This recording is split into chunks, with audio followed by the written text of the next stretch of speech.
Shalom Ouvracha, chers amis, je voudrais partager avec vous quelques prescriptions de nos sages concernant les 3 semaines de deuil dans lesquelles nous allons bientôt rentrer.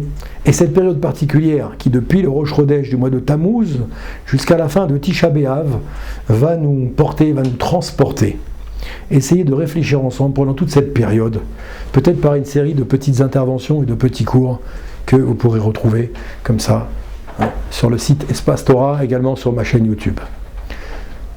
Juste en introduction, aujourd'hui, quelques minutes, alors que les Bnei Israël campaient dans le désert, ils envoyèrent 12 explorateurs en Israël pour savoir comment conquérir la terre que Dieu leur avait promise. Mais 10 d'entre eux ont calomnié. 10 d'entre eux ont calomnié le pays et réussirent à influencer tout le peuple juif, vous le savez, qui se persuada qu'il était impossible d'y pénétrer. Certains cherchèrent même à retourner en Égypte, se sont plaints devant Hachem. Hachem décréta alors que les Bnei Israël allaient mourir dans le désert et ne vivraient jamais sur la terre sainte, sur la terre d'Eretz Israël. Ce soir-là, tout le peuple a gémi. Ce soir-là, c'était le 9 du mois de Av, mes chers amis. Akadosh Baruch Hu a fixé cette nuit comme nuit de pleurs pour toutes les générations. Nos sages disent, vous avez pleuré pour rien ? C'est pourquoi j'établis une période de pleurs pour les générations dans la Gemara de Ta'anit, chapitre 29a.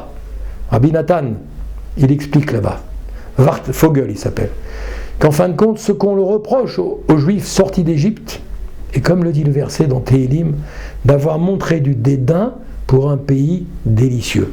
Regardez là-bas dans le Tehillim 106, verset 24, vous avez montré du dédain pour un pays délicieux. Les Juifs ont pleuré vainement et ont montré qu'ils n'avaient aucun désir en vérité de rentrer en Eretz Israël. Pour réparer leur tort, nous devons pleurer pendant des milliers d'années afin que grâce à nos pleurs, Jérusalem et le Temple soient reconstruits. En tant que Juifs croyants, nous savons parfaitement que malgré les nombreux événements militaires et autres turbulences politiques qui provoquèrent la conquête de Jérusalem et sa destruction, s'il n'y avait pas eu de raison spirituelle, c'est-à-dire de faute de la part des Bnei Israël, Hachem, qui est la cause des causes, aurait changé l'histoire et aucun empereur, ni Titus, ni Nabuchodonosor, n'aurait pu pénétrer en Eretz Israël et à plus forte raison détruire le Beth Amikdash. En fait, c'est pas Nabuchodonosor et Titus qui détruisirent le temple et envoyèrent les habitants de Jérusalem en exil. Eux n'ont fait que moudre une farine qu'il était déjà, comme nos sages le disent dans la Gemara de Gittin, à la page 56b. Jérusalem était déjà en déliquescence morale totale avant l'assaut de l'ennemi. Elle ne tenait que sur un fil, nous disent nos sages. Ce sont nos fautes qui ont causé sa destruction et ce sont nos mitzvot et notre étude de la Torah qui amèneront sa reconstruction, mes chers amis.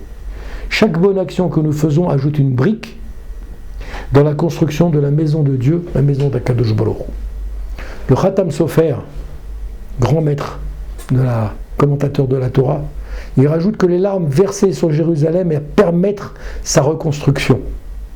Les larmes qu'on verse, c'est comme si on met du mortier sur les briques pour que les briques puissent tenir les unes sur les autres. Elles constituent en quelque sorte les pierres avec lesquelles la ville et le temple sera reconstruit. Hachem n'accepte de demeurer parmi nous que lorsque nous sommes méritants. Alors on bénéficie d'un statut, un privilège très particulier de voir sa Shrina résider au sein d'Israël. Lorsque les Juifs ont fauté, lorsque les Bnei Israël ont fauté à cette époque-là, la Shrina, la présence divine, ne pouvait plus rester dans cette ville qui était profanée. Et lorsque la Shrina s'éloigne de Jérusalem, cette ville elle s'écroule comme un château de sable ou de cartes. Pourquoi ? Parce que la Shrina, la présence divine, c'était elle qui était l'âme de cette ville qui ressemble à un corps. La ville de Jérusalem ressemble à un corps. Et la Neshama, c'est là-bas la présence divine, elle réside dans ce corps, dans la Neshama. La Torah, elle ordonne aux Bnei Israël à leur entrer sur la terre, sur la terre d'Israël, de détruire tous les monuments et les lieux qui étaient liés à la Avodah Zara. Lo ta'asu ken la Hashem Elokechem. Vous n'en ferez point de la sorte envers Akadosh Baruch Hu. Ce qui signifie de faire très très attention lorsque vous allez rentrer à Jérusalem. Le Midrash pose la question, comment est-il possible de penser que des Juifs, ils ont pu détruire le Beth Amikdash? Il répond par une explication très simple, qu'il convient de ne pas commettre de fautes qui causeraient sa destruction. Comment on peut détruire le Beth Amikdash? Tout simplement en faisant des fautes. Donc ça, j'écris que chaque génération qui n'a pas vu le temple reconstruit, il témoigne qu'elle n'a pas été assez méritante, cette génération. Et c'est même considéré comme s'il avait détruit à sa propre époque. Donc ça, je rajoute par contre que celui qui porte le deuil de la perte de Jérusalem et méritera de voir de ses propres yeux la future joie de l'inauguration du 3e temple, comme c'est marqué dans la Gemara de Ta'anit. Alors Bezrat Hashem, dans le prochain exposé, on va étudier quelles sont les fautes qui ont causé la destruction du Beth Amikdash, du premier et du deuxième Beth Amikdash. Je vous donne rendez-vous à très bientôt pour une nouvelle étude de l'histoire du Ham Israël pendant cette époque. Amen, Kani Ratzon.